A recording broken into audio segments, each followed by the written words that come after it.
Domingo, dia 23 de abril. Iniciamos a terceira semana da Páscoa. Iniciamos nossa meditação de hoje, em nome do Pai, do Filho e do Espírito Santo. Amém. O evangelho que nós vamos meditar é de Lucas, capítulo 24, versículo 13 a 35. Proclamação do Evangelho de Jesus Cristo segundo Lucas. Naquele mesmo dia, o primeiro da semana, 2 dos discípulos de Jesus iam para um povoado chamado Emaús, distante 11 quilômetros de Jerusalém. Conversavam sobre todas as coisas que tinham acontecido. Enquanto conversavam e discutiam, o próprio Jesus se aproximou e começou a caminhar com eles.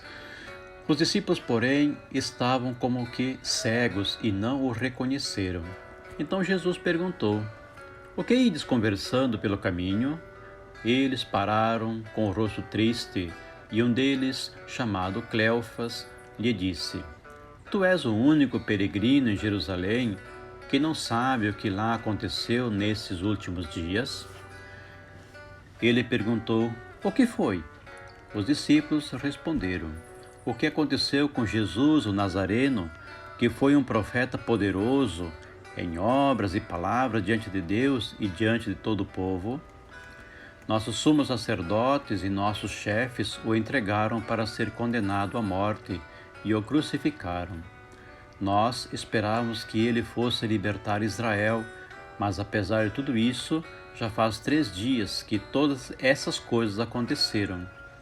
É verdade que algumas mulheres de nosso grupo nos deram um susto. Elas foram de madrugada ao túmulo e não encontraram o corpo dele. Então voltaram dizendo que tinham visto anjos e que estes afirmaram que Jesus está vivo. Alguns dos nossos foram ao túmulo e encontraram as coisas como as mulheres tinham dito. A ele, porém, ninguém o viu." Então Jesus lhes disse: "Como sois sem inteligência e lentos para crer em tudo o que os profetas falaram? Será que o Cristo não devia sofrer tudo isso para entrar na sua glória?"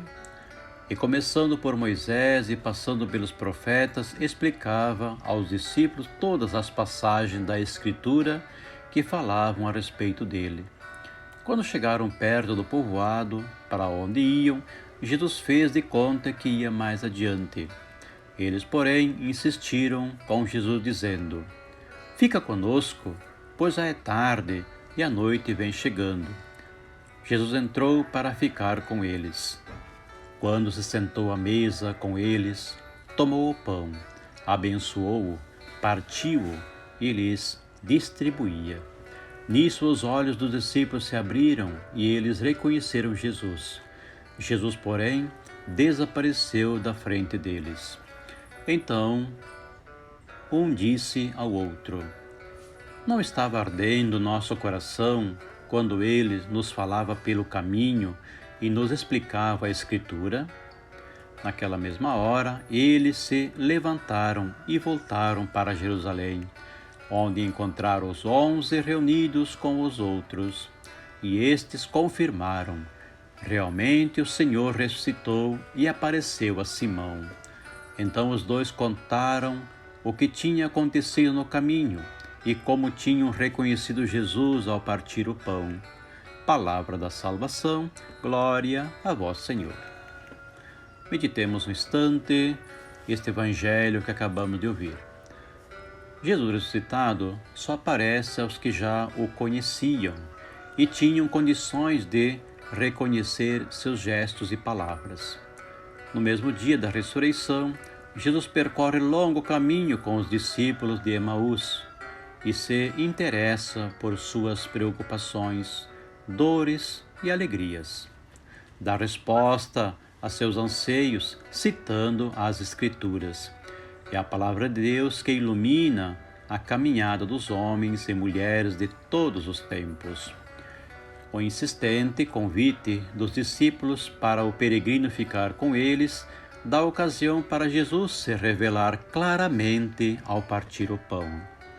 Inflamados de amor, os discípulos refazem o caminho de volta, e partilham com os apóstolos sua experiência com o ressuscitado.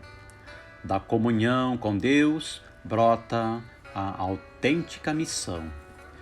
Este episódio realça os dois elementos básicos da celebração eucarística. Um é a palavra e outro é a Eucaristia. Aprendamos com Jesus. O Senhor esteja convosco, Ele está no meio de nós. Que o Deus Todo-Poderoso derrame suas bênçãos sobre nós, sobre a nossa família, nossos trabalhos, em nome do Pai, do Filho e do Espírito Santo. Amém.